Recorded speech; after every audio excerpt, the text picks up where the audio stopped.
The show in the chat room at ClemsonSportsTalk.com.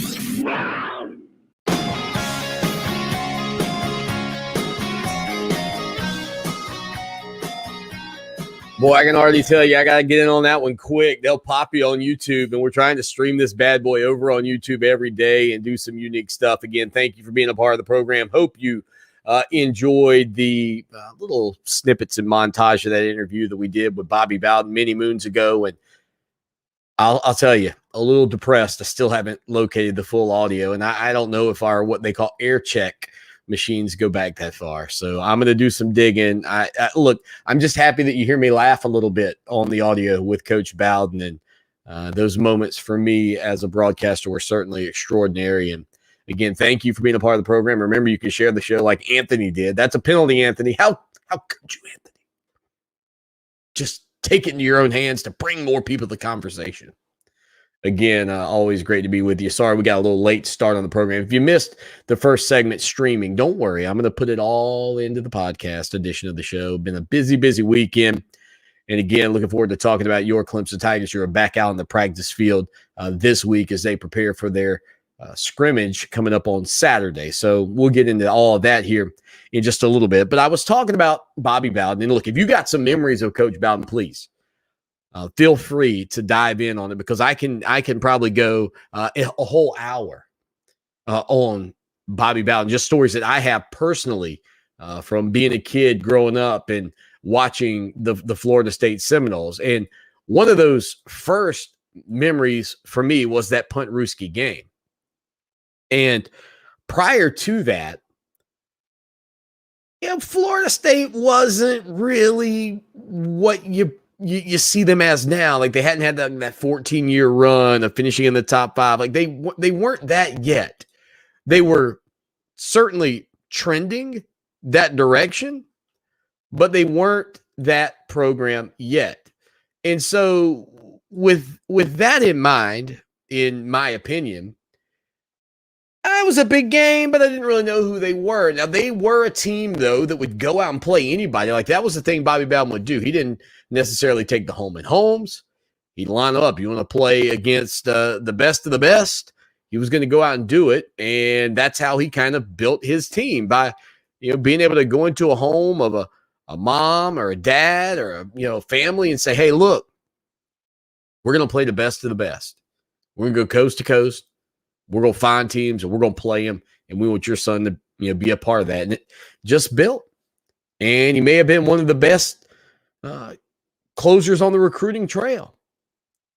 Just as I mentioned earlier, sort of that folksy, all shucks, dadgum, just a normal guy. A normal guy that was about more than just football and wins. And so we go to the Florida State game, me and my buddy Blake Austin. Blake was a big Gamecock fan. My dad took us up to that ball game, and it was a rainy, kind of nasty day. I remember just a ton of ponchos in the stadium. And, you kind of knew Deion Sanders, and Deion would make his appearance with a punt return in that ball game, but it would be another Puntrooskie, that would ultimately go down in history as Leroy Butler took a handoff in between his legs. He put his hands between his legs, and the ball was snapped to the up back. He placed it under Leroy Butler's legs into his hands. Butler was supposed to count to 3 before he ran. Everybody ran to the right. It's one of the most famous plays in college football. I'm so thankful in the history of college football. I'm just thankful I was there for it. Leroy Butler stays still for not 3 seconds, believe me. Not as long as he was supposed to. Everybody runs right. The punter, with a tremendous fake, jumps up, reaches up his hand as if the ball's been snapped over his head. And then, lo and behold, Leroy Butler is running down the sidelines.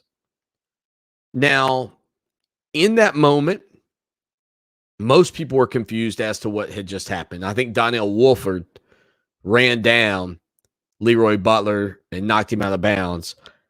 But the following season, Clemson went to Florida State, and Clemson would come out of there with a victory that night, which I thought at that point in my life was a pretty key victory, especially given how Florida State had beaten you the season before. And again, Clemson, that game was tied 21-21.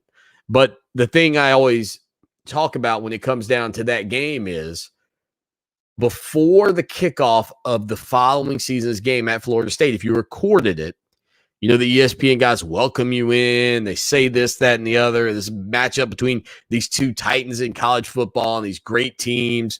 And they had a great game a year ago featuring this play, and they go to the Puntrooskie. And Gene Deckerhoff, the legendary Florida State play-by-play man, is on the call.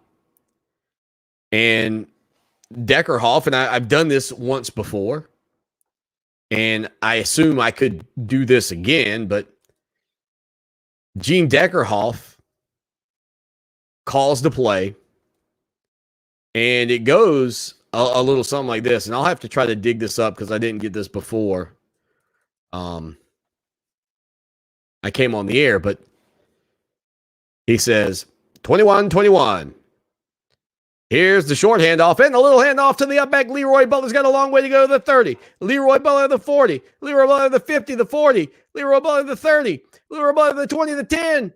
Leroy Butler knocked out of bounds at the 4-yard line. What a play by the Seminoles, some razzle dazzle. And that is one of those calls that in my life, I don't know it'll ever go away. I don't know that I'll ever be able to forget the moment and the sound. I'm trying to get the chord that I need to make sure you get a chance to hear Deckerhoff's call of the legendary Puntrooskie play that took place in Death Valley. So here we go. Gene Deckerhoff, Florida State, Clemson, all square 21 in Death Valley, 1988. With a minute 33 to go in the game, it's 21-21. And here's the short handoff and the little handoff to the up back. Leroy Butler's got a long way to go to the 40. Leroy Butler to the 50. Leroy Butler to the 40 to the 30. Leroy Butler to the 20. Leroy to the 10. Leroy Butler knocked out of bounds at the 4-yard line. What a play by the Seminoles. Some razzle dazzle. That play, for me, one of the greatest of all time. An incredible call. As Coach Bowden said in the audio when we interviewed him, if they don't get that play call, they'll lose that game if it doesn't work. And if you've listened to this show enough, you know Clemson knew about it. Clemson knew that they had a play set up, a trick play. But who in their right mind would call it with a minute and 30 or whatever was left in that ball game? Well, I'll tell you who.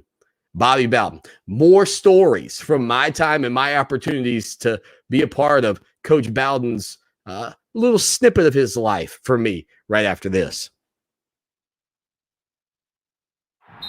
iHeartRadio and the Premier Lacrosse League have teamed up to bring you play-by-play live audio